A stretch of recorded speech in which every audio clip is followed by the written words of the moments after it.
Hare Krishna, Krishna Krishna, Hare Hare, Hare Rama, Rama Rama, Hare Hare. We welcome you all for the 7th session of Learn Gita Easy 18-day, 18-chapter course. I hope I am audible to all of you. If I am audible, please, some of you raise your thumbs. Hare Krishna, Hare Krishna, Krishna Krishna, Hare Rama. Yes, thank you, Kasturi Mahadevan and Garekar sir and Hara Narayan Padhi. Thank you for all.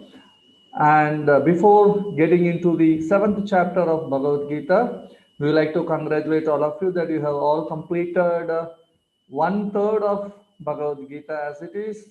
And by the end of this Saturday, you will be completing 2/3 of Bhagavad Gita.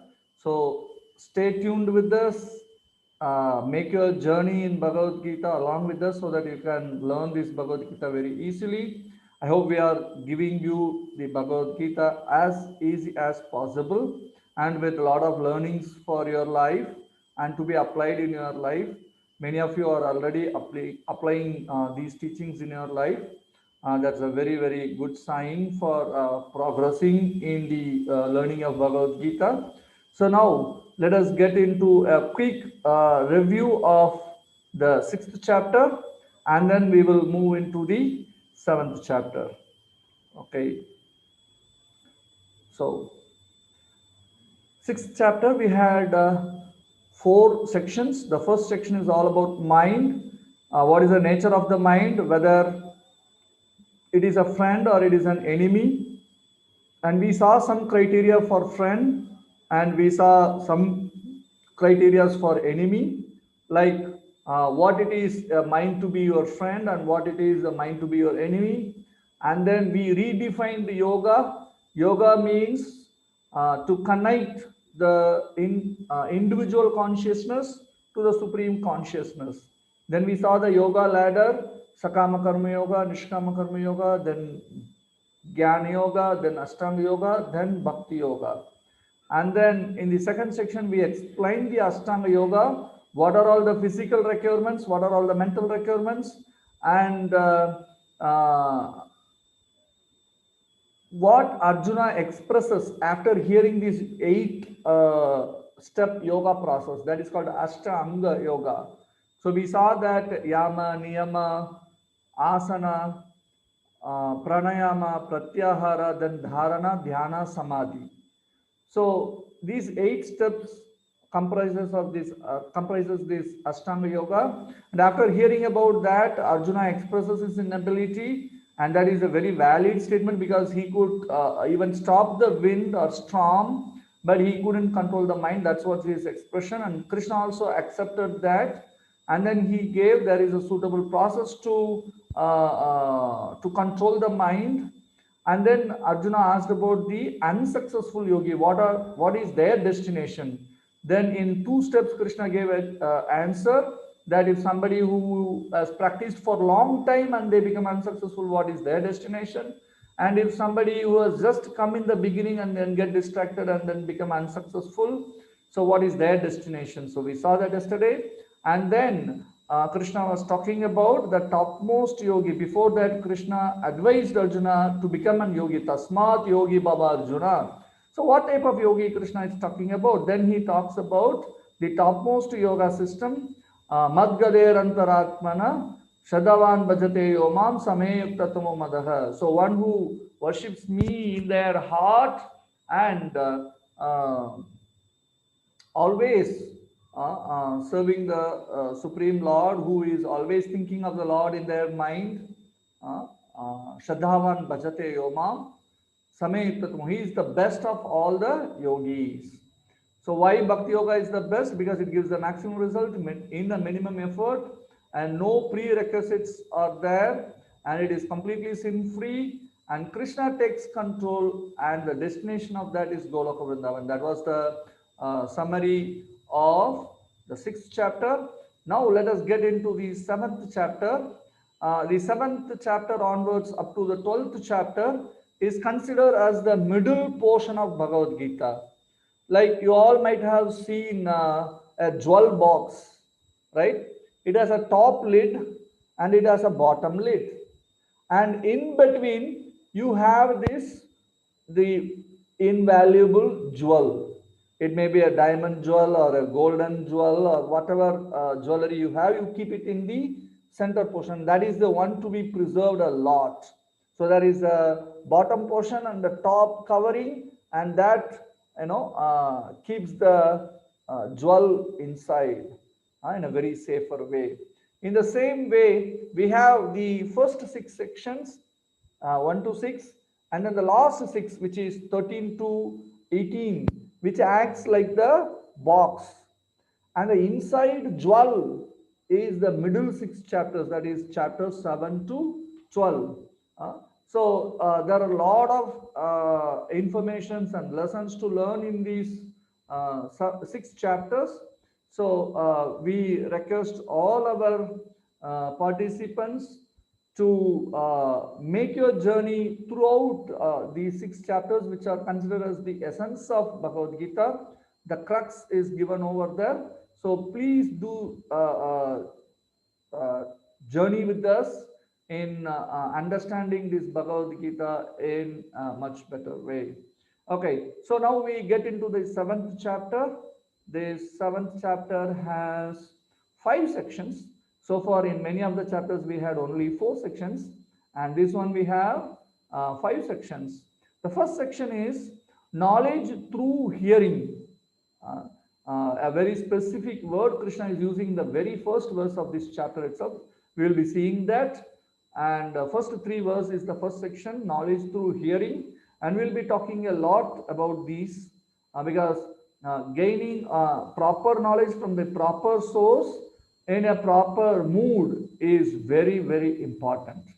And then Krishna's energy, how Krishna's energy is spread all over the world. The Supreme Lord's energy. What are they and how we can understand these are the energies of the Lord. And then accept or reject Krishna. So who will accept Krishna, who will reject Krishna? There are 2 verses which elaborately talk about these topics, and then we will be discussing that. And then Devata worship, what it is all about and what is the result of that Devata worship, and we will be giving some details what Krishna is saying in these verses, verse number 20 to 25.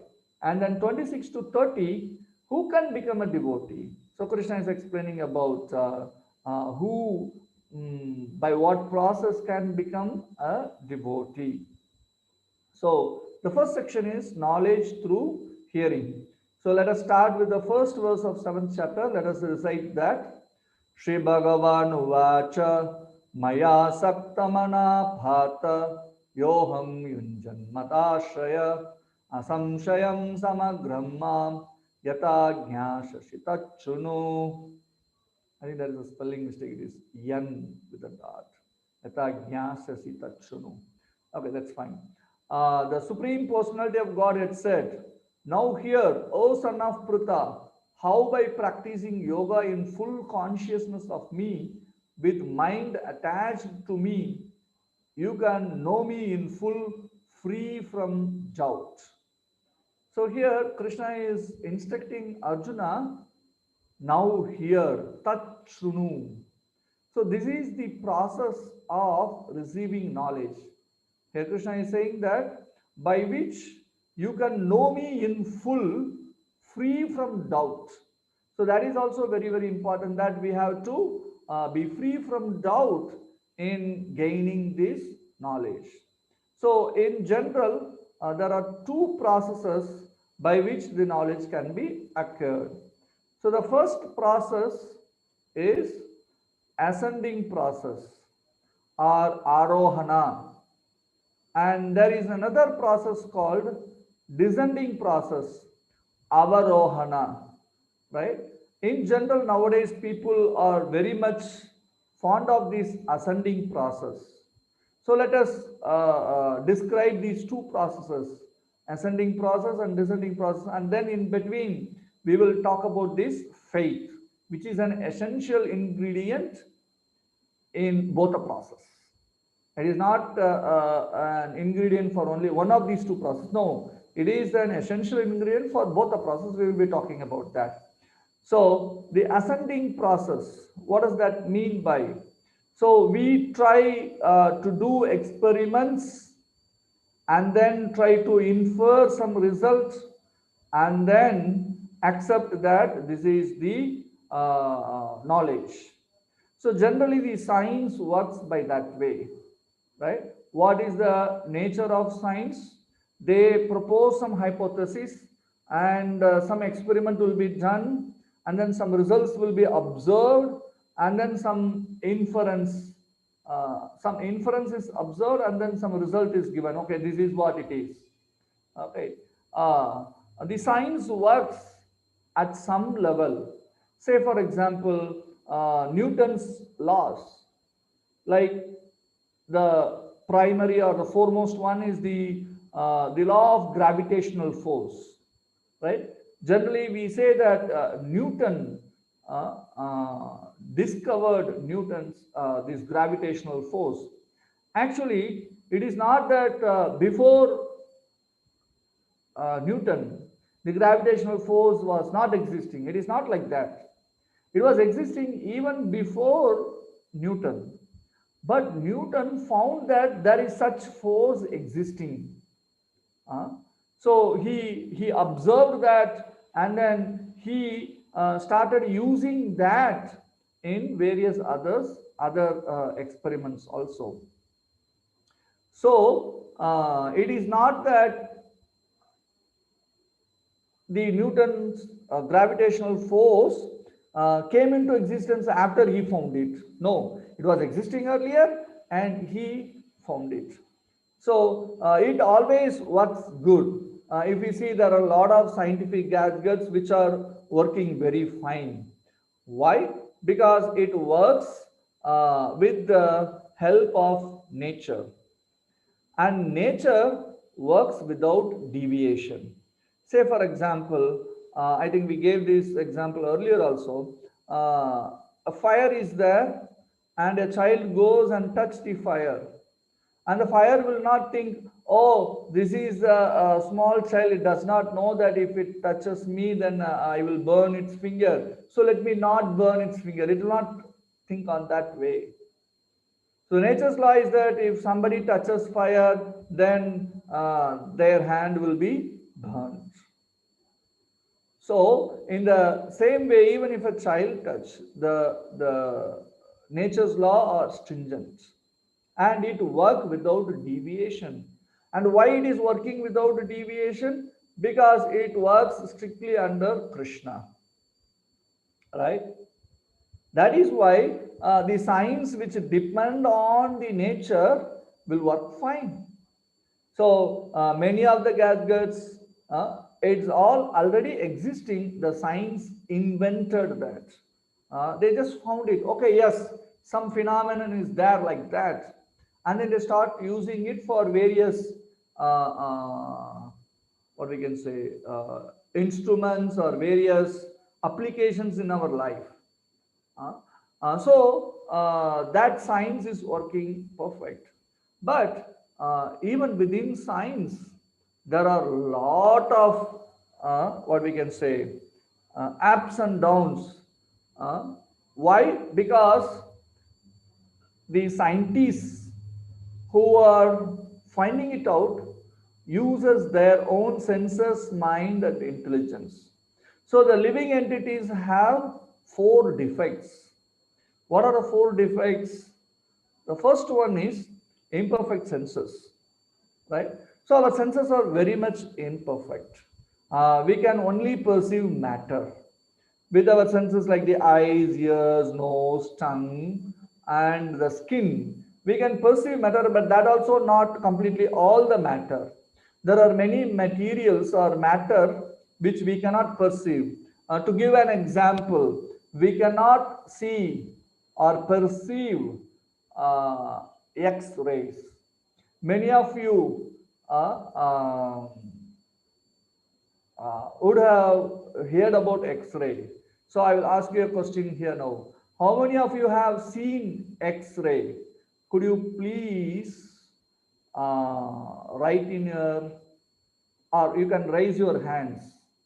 You can raise your digital hand. Let me see how many of you have seen X-rays. Okay, 6 in the first, and 7, 8. And others?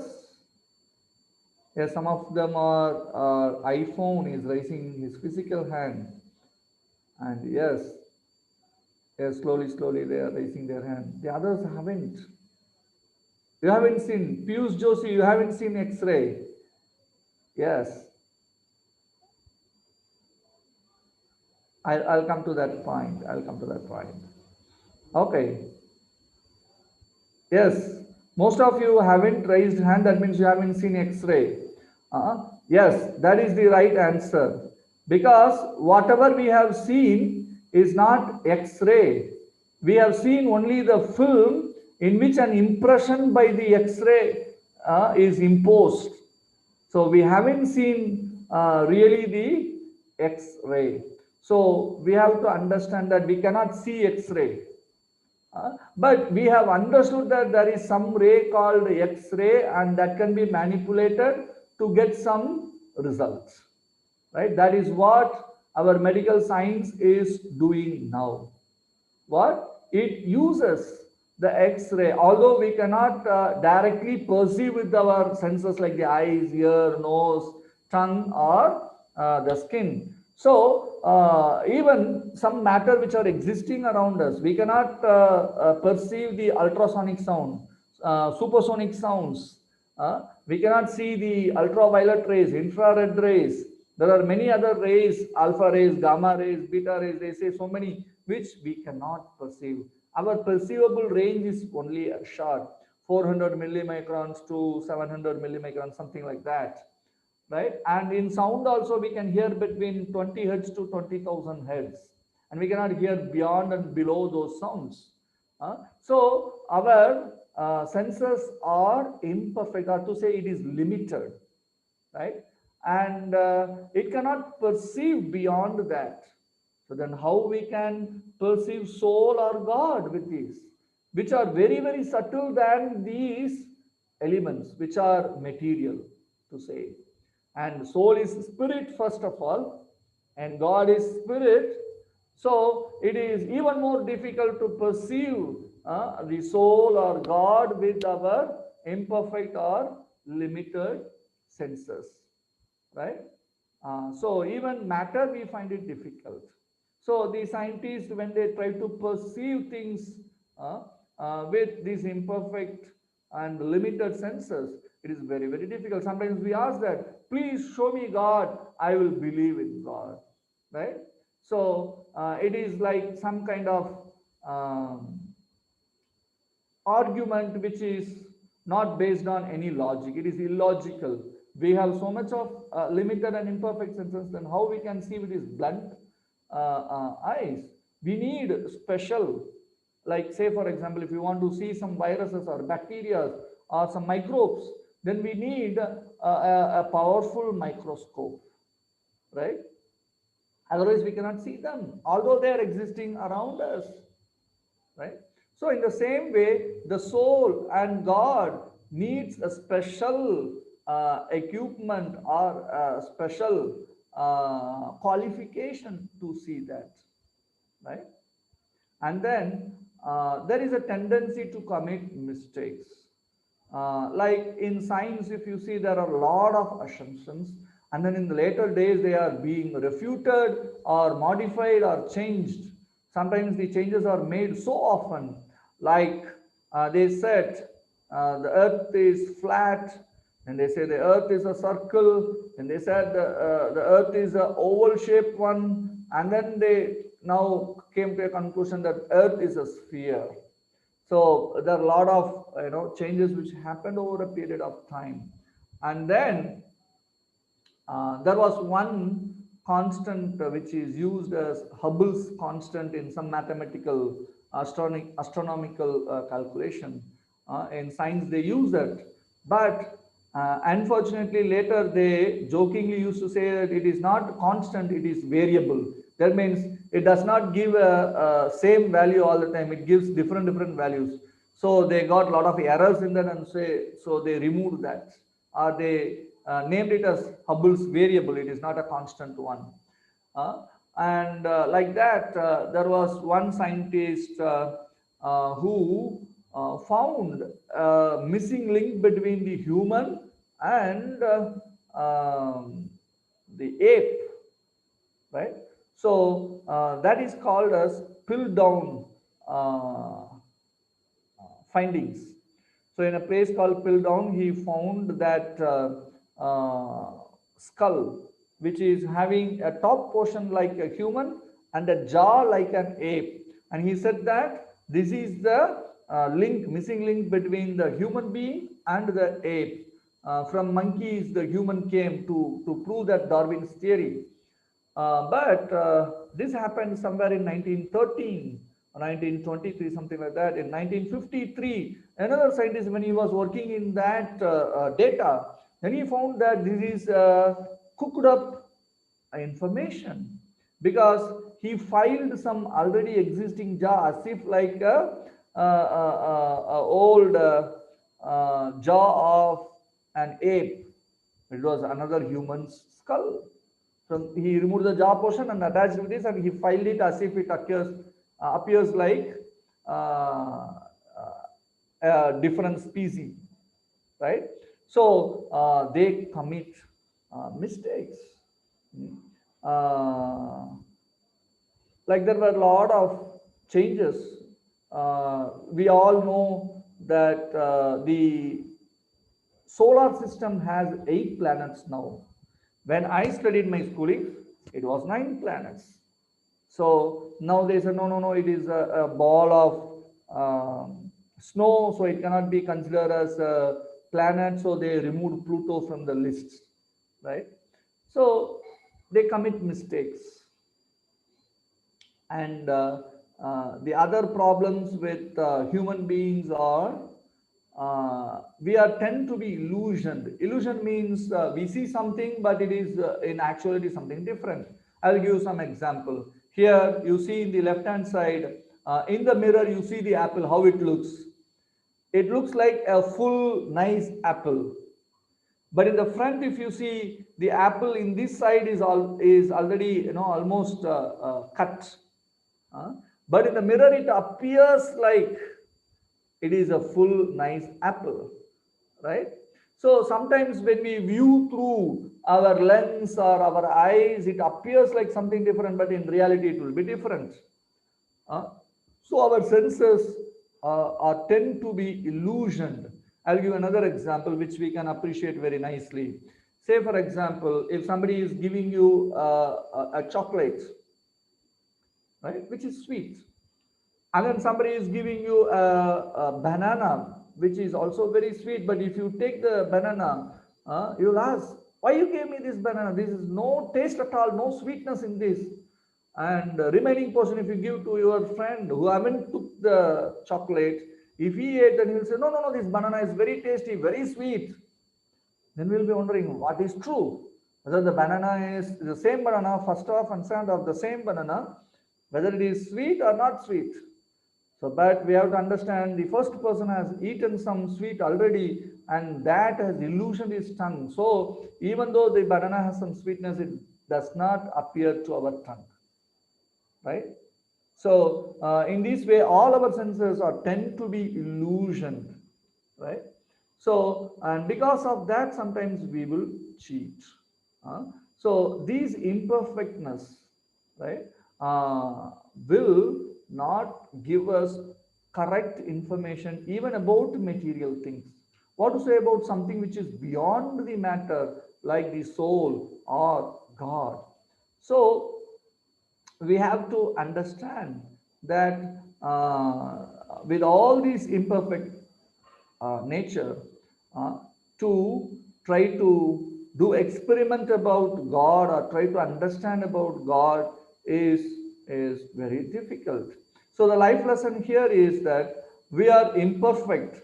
So we have to consult a perfect source for our life's decision. Specifically, to understand about things which are beyond our perception, like the soul or God. So, it is better to believe in Shastras, which is a perfect source. Uh, Please give me a second. I think there is a small power cut here.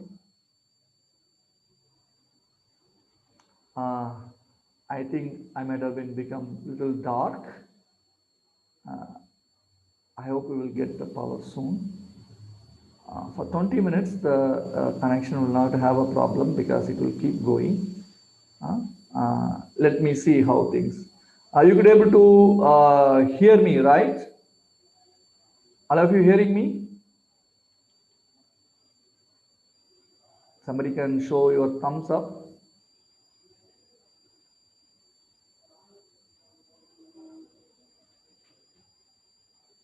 Yes, 9 participants raised hands. Harshit Conver has raised thumb. Thank you very much. Okay, thank you. Thank you. Thank you.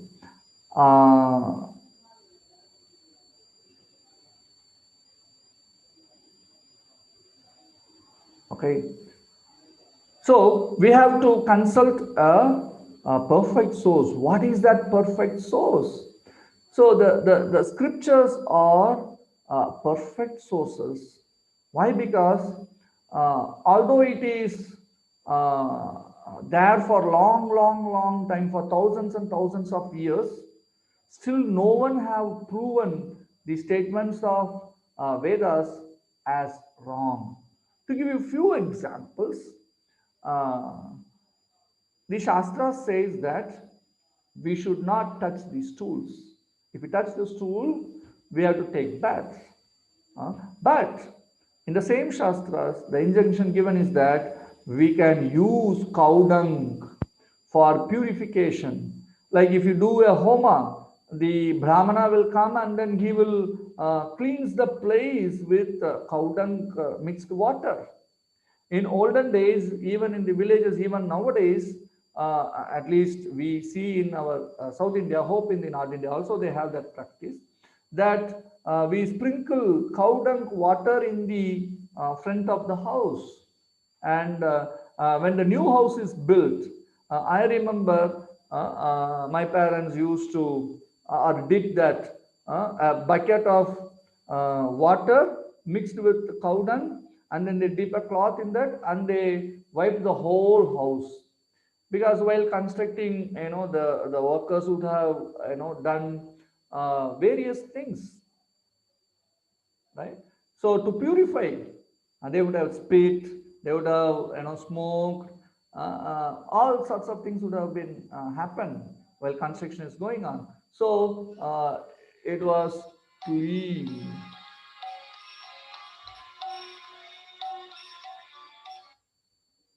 I'm sorry.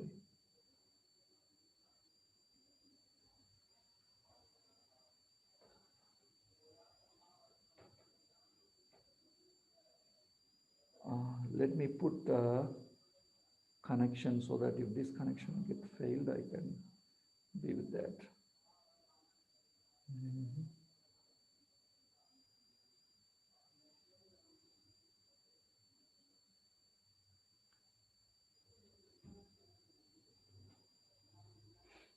Okay, so the cow dung is proven by these scientists that it has a lot of antiseptic qualities, so that we can use it for purification, right? So what the Shastra says, the science is proving it right? And Shastras are saying Bhugol, right? In Srimad Bhagavatam, in Mahabharata also it is mentioned that the Bhu is a coal. Gola means spherical in shape. And the scientists have now come to the point that the earth is spherical in shape. And then Padma Purana enlists what are the different species. So it says Jalaja Navalakshani, Stavara Laksha Vimshati. So there are about 11 lakh species of plants, herbs, and it is considered as a species. It has consciousness, it has life in it. But in the scientific world, if you see, until Sir Jagadish Chandra Bose, J.C. Bose, very famously known in our school books, who have won or did experiment to prove that plants have life and consciousness. Like you would have learned in the schools that they will keep a plant in a dark room, and then they'll make one place where sunlight comes in, and the plant will grow in that direction where the light comes. So they have life and also they have consciousness, right? So this is already given in the Shastras, but later the scientists proved it, right? In the same way, we have innumerable lists which are set in the Shastras, which are proven right by the scientists in the later stages. So we have to understand that the Shastras are always correct. It stood the test of time. Although it is said thousands of years ago, still it is correct and applicable in our life. So it is better we believe in Shastras, which is the perfect source, right? Okay.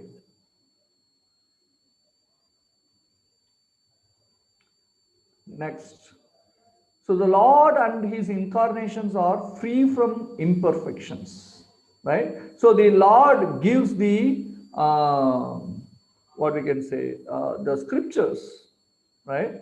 The Lord instructs the scriptures to Brahma, and then it comes down. We saw the parampara.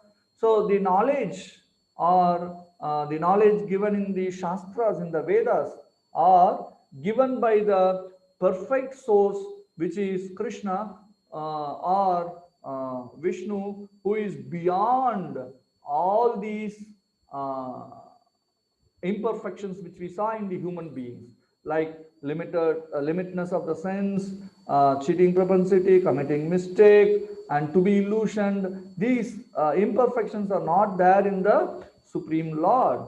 So somebody may claim that, oh, no, no, no, you are telling to put faith in God. But if you see, my dear friends, we have to put faith in every aspect of our life, right? In some place or the other, right? There are many axioms in science which they tell us to put faith in, right? The axioms are something which cannot be proven, but it is accepted in the whole scientific world, and using that there are many other experiments which are being done. So they are called as axiomatic truths, right?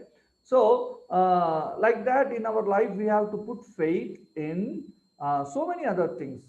Like if you go to the barber shop for cutting your hair or for shaving, like while shaving he will keep the knife in the throat, but we will be giving it.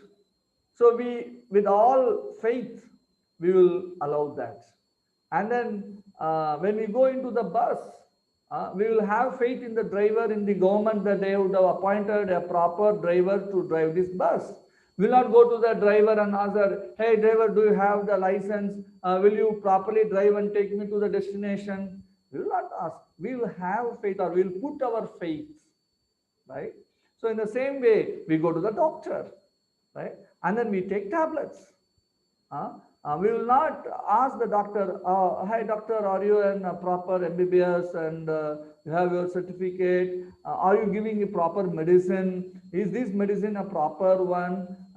So we will not ask, we will put faith in the doctor and we will take up the medicine, right? So in everyday life, we put faith on many things, right? So now the question will come, on whom we put our faith, right? Say, to give an example, if you want to know who is your father, who is the right person to ask, it is the mother, right? Prabhupada used to say one nice example for this. A military man is coming after many years to his house, and he is having a small kid. And then this one day the bell was ringing, and then he was seeing two people coming in the same dress. uh, and then he runs in, mummy, mummy, two people have come. Who is my father in this? Right? So that is the right source to ask, because she only can give the correct information, which is very authentic. Right? So if somebody doubts that, no, I will understand myself, right? And then what he has to do? He has to go, and who are all potential to become a father, he has to take them and do a DNA test, and then find out who can be my father. And then by that time he will die. It takes such a long time to test all the male in this world, and with potential to become a father, and then do this DNA test, and then find out